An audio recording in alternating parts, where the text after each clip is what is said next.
এবছরে প্রথম আমসত্ত্ব বানাচ্ছি, তার জন্য দুটো আম নিয়ে নিলাম। আমগুলোকে ঠিক এইভাবে কেটে নিয়েছি। তারপরে একটা মিক্সি জারের মধ্যে আমটাকে নিয়ে নেব, ভালো করে পেস্ট বানিয়ে নেব আমটাকে। হাতে যদি 10 মিনিট সময় থাকে তাহলেই কিন্তু এই আমসত্ত্বটা আপনি বানিয়ে খেয়ে নিতে পারবেন।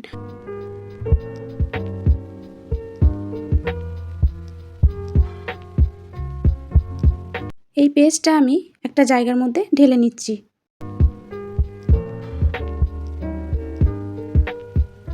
এটা চুলায় দেওয়ার আগে আমি একটু নুন দিয়ে দিচ্ছি, আর দিয়ে দিচ্ছি চিনি। মিষ্টি আপনাদের পছন্দ মতো দিয়ে দেবেন।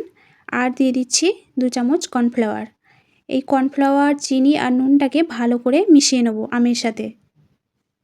এটা কিন্তু চুলায় দেওয়ার আগেই কাজটা করে নিতে হবে। খুব ভালোভাবে আমি মিশিয়ে নিয়েছি। এরপরে এটা চুলোর মধ্যে দিয়ে দেব।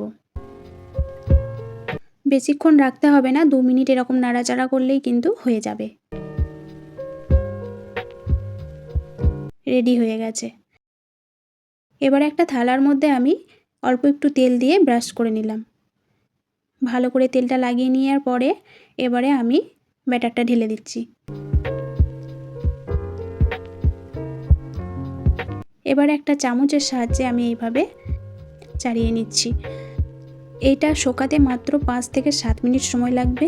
কোথাও নিয়ে যাওয়ার দরকার নেই, না রোদে না ফ্যানের তলায়। এইভাবে রেখে দেবেন, তারপরেই দেখবেন এরকম শুকনো হয়ে গেছে।